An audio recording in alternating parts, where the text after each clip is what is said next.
Hello, welcome everybody. I'm so excited too, Jenna, thank you. Welcome. Glad everybody's here. Right on time. I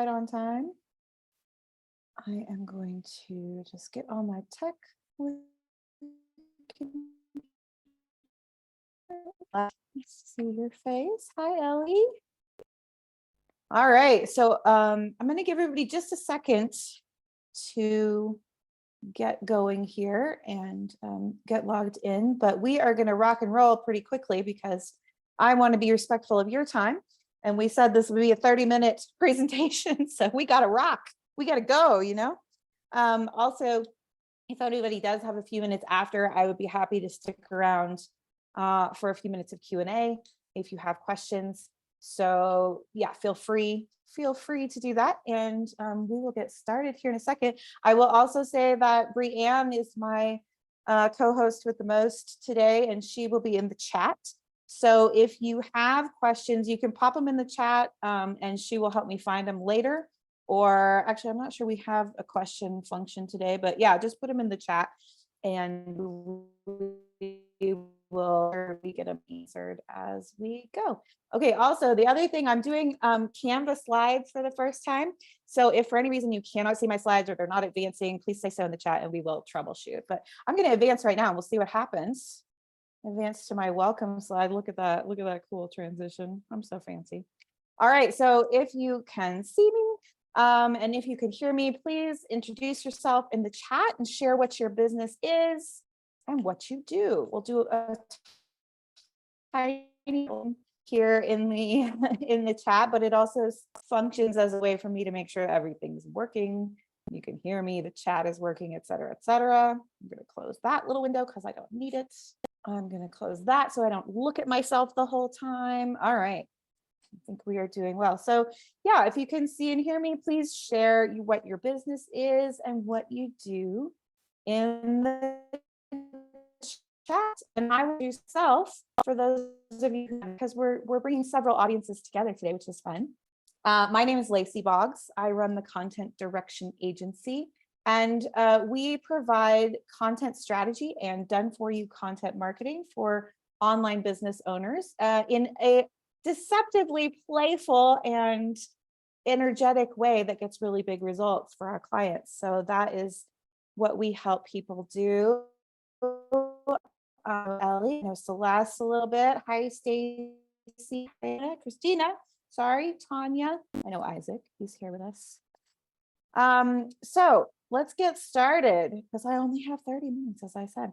So after you've told us who you are and what you do, I would love for you to also answer this quick question. Is your content marketing working for your business?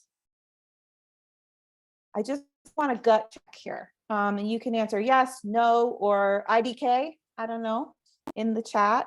Or you can even give me like a thumbs up, thumbs down, not sure, shrugging emoji. Okay, I see some I don't knows, not sure's, I don't knows. Yep, that makes sense. Sometimes it's working a little bit. Yep, that sounds very familiar. So what we're going to do today is we're going to talk about how to make the content marketing you are doing work better for your business and how to know whether it's or not, right? So let's talk about that. How do you know if your content is working? What I tend to find is that a lot of people understand that they need to be putting out content, they need to be marketing their business, but they're not 100% sure how to track what's working and what's not. So I've offered up here 4 ways you might be able to tell if your content is working or not. The first one is traffic. Do you have enough new people joining your audience? And how much is enough? Because that's a question I get a lot. It's kind of like asking how long is a piece of string. How much is enough will be dictated by how many sales you need to make, how often you convert leads, right? So it's a number we can find out, but it's a number that requires more context than I can give for every person on this call at the moment. But we'll just suffice to say, do you have enough leads? Do you have enough new people raising their hand to indicate they want to work with you? And this is something that content does really well, right? Because content asks the question, do you have this problem? Indicate yes, I do, in a bunch of different ways, right? They could say yes on a post, they can opt in with their email address to a lead magnet, things like that. So are enough people from your traffic opting in to become a lead? Then from there, are you getting enough consults? Now, this is mostly for people who do sales calls, but are you getting enough people to visit your sales page if you have a sales page, or book sales calls, right? There's a percentage there that you want to make sure you're getting a high enough percentage of those leads who say, yes, I'm interested, to becoming consults. And then finally, are you getting enough sales from those consults? Again, there's a percentage there, and you should have an idea of whether or not you have it. It says the audio is glitching. Let me make sure that I don't have anything going in the background. Oh, Brienne's fixing it. Awesome. Okay, so if you aren't happy with your results, one of more of these areas, we need to optimize your content web, right? So we want to make sure that all the pieces of your content are working together to make sure that all of your content marketing is working. So what is a content web? I've used that word or that phrase a couple of times here. This is something I've come up with, and I define it as the fact that pieces of your marketing content are action-oriented, they're interconnected, and they're data informed. So you want to make sure that all the pieces of content you're putting out, from the lowliest tweet to the longest slide deck or presentation, are action-oriented, interconnected, and data informed. Okay. And why are we doing this? Why are we talking about a web? Well, for a long time, if you've been in the online business for any length of time, you will probably have heard of a content funnel. And that's where, leads come in at the top, and fewer leads get to the bottom, and they have sort of a linear progression towards a sale. This is a quote from Harvard Business Review that I found. It says, the primary problem with the funnel is that the buying process is no longer linear. Prospects don't just enter at the top of the funnel. Instead, they come in at any stage. Furthermore, they often jump stages, stay in a stage indefinitely, or move back and forth between them. So rather than thinking of our content marketing as a funnel, which is more of a linear progression, I've decided that it's more useful to think of it as a web. And this is a diagram I created. Don't worry if you can't read all the little bitty things, you don't need to right now. But the idea is that all these different types of content are interconnected. They feed one another in different ways. And they're all, when they're interconnected and working well together, the idea here is that they will create more leads, more prospects, and more sales for your business, because people can come in at any point and they can still get to the sale, right? Yeah, Brienne's asking, has anyone experienced that before? People jumping around and not being linear? And the answer is 100% yes, right? I think all of us have probably seen that or done that, right? As consumers, we've been like, oh, I don't want to go through your 3-day webinar series just to find out how much it's going to cost to do your program, right? Maybe that's just me. But yeah, for sure, as a consumer, we jump around, we want to, or we go binge somebody's blog posts or their YouTube videos because we're interested, and we're not necessarily interested in going through the funnel in a linear way. So let's talk about the parts of the content web, so you don't have to try to read that teeny tiny script on that star. So there are 5 what I call anchor points of the web, right? So imagine what am I trying to say? A spider web, right? It has to be anchored to something for the web to exist. The 5 anchor points that I've identified here, it starts with thought leadership ideas, right? So thought leader ideas differentiate your business from your competition. And that's really important, because if you are differentiated, that is how someone's going to decide to go with you and spend money with you over your competition, right? The second one is pillar content. So pillar content could be anything that's sort of a longer form. This could be blog posts, it could be videos, it could be a podcast. But what it does is it explains your thought leadership ideas in most cases, and it nurtures your audience and builds those strong relationships that will then lead to trust and lead to a sale. Then we have discovery and distribution content. So this is the content, this is usually like SEO. Yeah, SEO, that's true. It's also social media. It's also your email marketing, your newsletter that you do. This is how you are talking to your existing audience and growing your audience. So discovery content like SEO, a hashtag strategy, a partner strategy like what we are doing today, where different audiences have come together to say, hey, do you want to hear from Lacy? That's also a discovery strategy, right? And distribution strategies are when you're talking to your existing audience. So social media, email, newsletters, etc. But what this does is it helps generate demand for your business, for your products and services, right? And it helps nurture them towards a sale. Lead generation content is very important, but this is the content that actually has somebody raising their hand, taking an action to say, I'm interested in what you do and I want you to help me solve my problem. And conversion content is any type of content that you use during the sales process to help you make a sale. So this could be case studies. It could be an email sequence that they get between booking a call and when they get on the call. It could be the emails they get between your webinar and the sales page, right? Launch, close, that kind of thing. All of that is conversion content. Okay, so when we have these 5 pieces, we are more likely to have an effective content marketing strategy. And if you're actually missing any of these 5 pieces, you will struggle to do as well. The rest of them won't be as effective, okay? So important to note here, the content web is interconnected. That means that every piece of content you're creating works with every other piece to be more effective overall. And this is really important because what I've seen a lot, I've been doing this for over a decade, and what I see a lot is that people have siloed their content. And what I mean by that is like they have somebody writing the blog, or maybe they have somebody writing the newsletter, they have somebody doing social media, and never the twain shall meet, right? They don't talk to each other. And that's actually really difficult then for an audience member to have a consistent experience and to help them move along that customer journey to become a buyer. It's also action oriented. I had a consult with a friend of mine actually yesterday, and she's putting so much time and energy into creating blog posts and social media and a newsletter and all this stuff, and she literally never has a call to action. And I was like, okay, well, just adding this one thing will improve your content marketing tremendously. Remind them what they do, how they can get on a call with you, how they can purchase your stuff, right? It's all action oriented.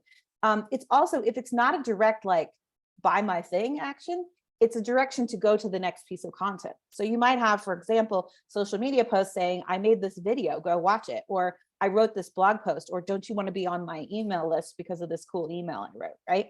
So we're asking them to take an action, even if it's not buy now. And the third piece is that it's data informed. So it needs to have a goal or a metric tied to each piece. Yeah, we're doing training on the content web. Exactly. That you took an action to be here. The data information is really important. And a lot of times people get scared about data or they're reluctant to look at the numbers, but all the numbers are, it tells us what's working, what's not working, and how we can improve it, right? So numbers are actually really friendly in this case. It just shows us, yes, this is working. No, this isn't. How do we move more in the right direction? So I'm super curious. Do you feel like you have all 5 pieces of the content web in your business? Again, you can say yes, no, I don't know, IDK. And yes, do I have a good resource? I'm about to give you one, Alex. Thank you so much for that transition. I'm seeing a lot of notes. So let's find out exactly where you might have holes. So I have put together this audit. Thank you, Brianne. And what you can do is don't leave the Zoom. Leave the Zoom open, but you can go to your web browser. You can go to this lacyboggs.com/content web right now and take this audit, and we can look at our results together, okay? The first thing I want to say is, so what happens is, I'll show you in a second. Actually, I'll just advance the slide. So what happens is when you answer, there's 12 questions. It doesn't take very long. I'm going to keep talking while y'all are answering those questions. So just listen to me with one ear. But what happens is you're going to get a PDF in your email after you fill out this, this assessment, this audit, and it's going to look something like this. And so you're going to get either green, yellow, or red boxes. I stole this 100% from Brianne, who probably stole it from somebody else, but it's the stoplight method, right? If it's green, you're good. If you're yellow, it's caution, and red, you might need to look at it some more. And what we're looking at here is where are your red boxes and where are your yellow boxes, because those are our opportunities to improve. Okay, so I have heard from a couple of people that they were afraid or hesitant, maybe afraid is too strong a word, hesitant to fill out the audit because they didn't want to see all those red boxes. And what I told them is, look, this red boxes, a bunch of red boxes means one of two things. It either means your business is very new and you haven't filled this out yet, or it means that your business is relying on referrals and not so much on content marketing. And therefore, you can make improvements. The red boxes are just opportunities for improvements, right? No judgment. Tanya, it's entirely possible this could be yours because I know you filled it out. Yeah, I wasn't going to call you out, but look how pretty that is. All right, so I'm going to give you about 30 seconds to work. And then we'll talk about what it means, okay? I'm going to take a sip of water as well.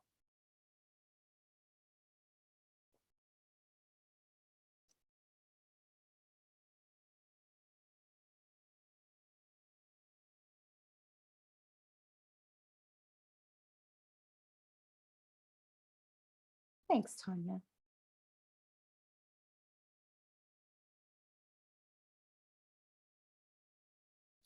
Okay, so as you're doing this, what will happen is you'll submit the form and then the PDF will come to your email in a minute or two, right? The Google has to do its thing, but you'll get it in a minute or two. But what we're looking at is the red boxes and the yellow boxes. Red boxes means that's a place you should focus on first. It's just showing you where your priorities are. And yellow boxes are places you can optimize. And since Tanya outed herself and said this was hers, what I noticed in her web is that there's a lot of yellow boxes in the area of, is this working? Which tells me she's not sure, right? So we just need to add some metrics to what she's doing to know if it's working or not. Lots of opportunities for her to improve. She's already doing a lot of what she should be doing, right? But she can see that, like, oh, I really need to be tracking this better so that I know what's working and what's not. That's what those yellow boxes tell me. So let's talk about, what does a successful content web look like? So I actually got one from a colleague of mine just this morning. She had all green boxes except one was yellow. And this did not surprise me at all because she is a social media strategist.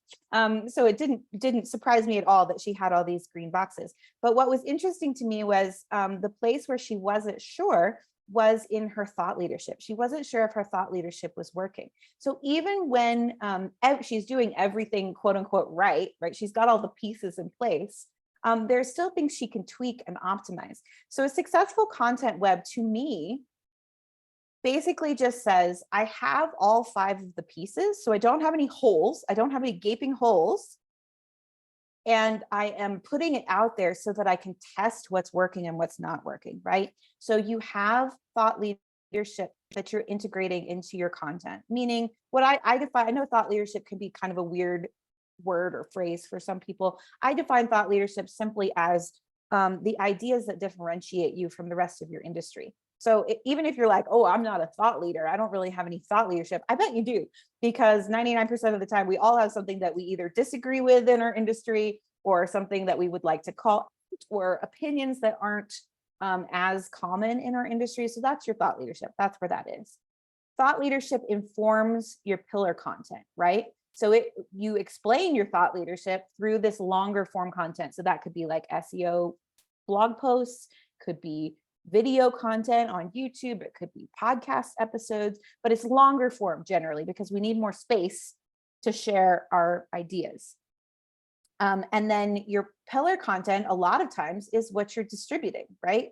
You're distributing social media based on those pillar content. Maybe you cut your video down into short videos. Maybe you create social media captions from your blog posts, things like that. You're also sharing those ideas in your email newsletter, and it's also influenced by your thought leadership, right? Then you have your lead generation, which is totally influenced by what you're talking about, right? I would hope. So it's all interconnected. And then the lead generation leads to whatever content you need during your sales process to make the sale. So if that's sales page, sales emails, that could also even be like a sales script or an outline that you follow during sales calls, so you remember to ask certain questions and say certain things. So a successful content web, to me, has all these pieces. And then even if some of the boxes are yellow, that's okay. That's an opportunity to optimize and make things even better. Okay, so I know everybody was clicking on their email trying to find. So I'm curious, if you want to share, you can, you don't have to. How close are you to an optimized content web? If you have 9 or more, so there's 12 boxes. If you have 9 or more that are green, you're a pro, you're doing really great. Look at those yellows, and if there's any reds, and optimize in those places. If you have 6 to 8 green, you're well on your way. So pat yourself on the back. Good job. You may have, that means you also may have a few reds, which means you may have a few holes that you need to plug or make better, a few things you need to optimize. And if you have 5 or fewer green, also okay, right? We're talking about that earlier. It probably means you have a referral-based business, or you're newer in business and you haven't put these things in place yet. So as Brianne mentions in the chat, referrals get supercharged when you add your content web to it, because we are just adding more places for people to find you, adding more places for referrals to get to know you. I actually have a lot of referrals, and I've been told multiple times that they'll get a referral, like their friend will say, oh, you should talk to Lacy. And before they book a call with me, they go and binge read my blog. Right? So that's part of my content web, and it actually helps move those referrals towards actually booking a call. Okay. So here's my big question for you. How is this different from what you're already doing? I'm super curious. Where do you see a difference in what you're doing and what I'm talking about here with the content web? And I'm really grateful, Jenna, for your comment. She says, I have a fairly successful business, but more red than I would like. So there's room for improvement. Exactly. This is not a like, oh, I'm judging you with these red boxes. Maybe red is too judgy of a color and I should pick a different one. But it's more like, here are some opportunities that you may be missing. Jennifer is saying, we're strive for this, but lack that rigor to keep it consistent and have a clear process. Yeah, so this can be very, very informative in that case as well, to say, if you have too many sometimes yellow boxes, you can say, oh, okay, that actually shows me why this may be not working as well as I would like it to work. A lot of times when I see those yellow sometimes boxes, that's what that says to me, is I'm doing it sometimes, but I don't have consistency, which, as Jennifer said, is probably a process place. Alex says, this is a good way to break down the different areas of opportunity and focus on one thing at a time. Yes, good observation. One thing I generally recommend to people is, if you have several places that need improvement, look for the one that's closest to the sale to see the fastest ROI. And what I mean by that is, if you can see that you have a hole in like your conversion content or your lead generation content, try fixing those first, and then you will have a better opportunity to make more sales. Okay. So we've actually just talked about this a little bit, but my next question for you is, how would an optimized content web, or no, not how, what would an optimized content web do for your business? So just in general, if you have all these pieces and they're working, and you can optimize them more and more, you're going to get more leads because you're reaching the right people at the right time, and you're knowing that they're ready to buy because they're raising their hand, right? And you're going to get more sales because you're more easily walking people through your offer, and they're educated and enthusiastic about it by the time they get to the point of making a sale. So remember, the content web, the pieces are interconnected, meaning they all work together. They're action oriented, meaning every piece is asking someone to move to a different part, right? And they're data informed. So they have a goal or a metric attached to them, so you can easily see which ones need optimization and so on. Without a content web, your leads leak out and get lost. And that's my biggest problem with the funnel method, because if you think about a real funnel in real life, if it were as leaky as a marketing funnel, we would throw it away, right? If all the liquid came out of a physical funnel, you would throw it away because it's not doing its job. The content web is much better because it's providing you, I'm trying to avoid like the spider catching leads metaphor, because that feels a little aggressive to me, but think of it more like paths, right? You have all these different paths towards you to nurture people and bring them in. I found this quote from Salesforce: a whopping 79% of marketing leads are never converted into sales. But when you have a marketing web and everything's working together, you're more likely to not only attract new people, but be able to identify them as leads, give them that opportunity to raise their hand, and then convert them into sales. Okay, so what's the next step? If you filled out the content audit, what I'm going to do is I'm going to go through your answers and personally send you an email in the next 24 to 48 hours with my personal recommendations. So since I'm testing this out still, it's a new thing for us. What I'm doing is I'm going in, you probably saw the last question was, do you want me to send you an email or a video? And depending on what you checked, you'll get that back from me in the next 24 to 48 hours with my personal recommendations on what I see in your results. So that's my gift to you, is you can get my brain on your results by filling this out. And if you said you were interested in getting some support around this, we'll offer a free call. But if you already know that you would like to talk to somebody about this, you can go to lacyboggs.com/consult.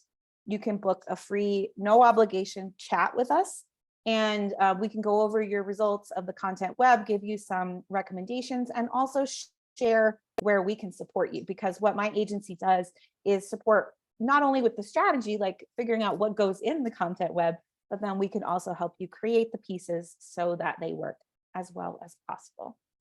So that's my gift to you, is I'll give you my brain in an email or a video on your content web audit. But what I would love to do now is answer some questions. So if you have a question about the content web, look at me, I'm actually a little bit ahead of time, so that's even better. But I'm happy to answer some questions. Go ahead and pop them in the chat. And Brienne, I saw your question, so I'll start there if that's cool. Yeah, I figured I would come up, and if people have questions, they can put them in the chat. I will verbalize them, Lacy, so you don't have to try and be scanning. But before we answer questions, can we all give Lacy like some props in the chat? my kid in elementary school, they had quiet clapping. They would do like this, which quiet is clapping. ASL. Yeah. Yes, ASL. And I would love, as an appreciation for Lacy, would you share the one big takeaway that you had from this session? That would be, because like Lacy said, she's testing this out right now. So if you can tell her the one big takeaway that you had, that would be, I know, super helpful. And then of course, pop your questions in the chat. Let us know what you're wondering. The first question we have, Lacy, for you is, you've been doing a bunch of these content webs now, you've been doing these audits. What is the biggest gap or the biggest hole that you're seeing as a pattern with people? I think there's two that I'm seeing pretty frequently. The first one is that they either don't have, or they're not sure if it's working, their lead generation content. So that's a biggie. And that's something that we all struggle with, I think, because there's a lot of information out there about creating a lead magnet that is like, oh, give them a checklist or give them a free worksheet or whatever. And that's really only designed to get them to give you their email address. It doesn't actually pre-qualify them that they're a good lead, right? So we have to think a little harder and think about what is the thing we can offer them that actually indicates I am interested in solving this problem. I actually had this problem in 2016. I spent a year and I put a content upgrade on every single blog post I wrote. So I had something like 50 plus opt-ins. P.S. Don't do that. That's a really bad idea. And it tripled my list. Like I grew my list exponentially, but they were not buyers. And I had to learn that the hard way, right? That they weren't buyers for what I wanted to sell. So you have to spend some time testing and iterating and redoing all these different things so that you know you have a resource or a lead magnet that actually means, yes, I'm interested in solving this problem and buying what you're selling. All right, Alex is wondering if you have a blog post or some other written form where you break down the 5 anchor points for those who might want to dig into it a little more deeply. Yeah, let me see. I have written one and I cannot remember if I've published it yet or not, Alex, but hang on one second. Let me just double check on my blog. So it's not published yet, but it will be in the next week or so. So if you go to lacyboggs.com/blog, you will find it, or if you follow me on any of my social media, you'll find it there as well. But in the next week or so, I'll be publishing it that walks through everyone. And I'm going to just search through because I know you've published on Facebook. So I'm going to go Yes. ahead Thank you. and I'm going to find the link for the Facebook post. Thank you. You've got some kudoses here. Approachable and practical. It's not about doing more. It's about making sure that what you're doing is working and that it's working together. Focus on the web 100%. instead of a funnel. I love this from Sandra. The number of greens versus yellow versus reds is an indicator of what to focus on next. So you don't have to focus on all the things. Exactly. Yes. Because then you get overwhelmed and you don't do anything, right? Exactly. And I just want to say that, like, I have piles of content, y'all. We did a download of my Facebook profile. I had 1,200 posts, like long form content posts. And I had hired Lacy's team to like write blog posts and emails. And it was like, Lacy and I, like, we did this Content Web Audit. And I was like, Lacy, why am I paying you to create content when I've got so much? And she's like, you're exactly right. Which is where the Content Audit is so useful, because we were able to refocus what we were doing. And now the way it's working is I have my library of content and I say, this is what I think we should talk about this week. And then Lacy and her team go into my library and they find a post that is about that topic and they zhuzh it up and they make sure it's like makes sense and is clear and has all of that good stuff. And then they go and they create all of the other types of content. So they create, that's the thought leadership. And then they're like, okay, let's zhuzh up the pillar content. Let's create the distribution content. Let's make sure we've got the right, like, I'm going to call it hand raiser content, lead gen content. Let's make sure we got the CTAs on it. And like her team does all of that. So for those of you who are talking like, I don't have a process for this, I don't either. I have people and my people do the process and then they just give it and we publish it and it's brilliant. But what we discovered, I think the most important thing there is that you didn't need more pillar content. Oh God, no. 1,200 posts is more than anyone ever needs. Right? We just needed to distribute it differently. Yeah. So that is where we're able to help. And that's where the audit was so useful for you, especially because it was like, oh, we're spending all this time and energy creating pillar content that we do not need. Yeah. Beautiful. All right. Celeste says, I love the way it feels relatively simple and understandable. I'm a brand strategist and I feel like I'm always feeling a little overwhelmed by the mechanics of content distribution system. And if I'm feeling that way, it must be hard for most people. Totally true. And I think like, I love my little star, but it is pretty complicated. And so I think breaking it down just into those 5 pieces, I'll go back to that slide if anybody wants to look at it, makes it so much more approachable, right? Oh, thanks, Brienne. She found a post, Alex. So you can check it out on my Facebook page, but yeah, there will be a blog post probably next week about it and a video too. So that's my pillar content. And you will be able to opt in for the audit, which is my lead generation content. And then my conversion content will be partly the email I send back to you. So we're walking our talk over here. All right. We're about 5 minutes past the top of the hour. So thank you everyone for coming. If anyone has any last minute questions, you can drop them in, but otherwise I know some folks are going to head out. So thank you all for joining. Thank you again, Lacy. Go build your content webs and check your email for the video or email that Lacy is personally going to send you with her top recommendations based on your content web. It's Lacy typing, like she's blocked out the rest of her day to be responding to y'all. So keep an eye out for that.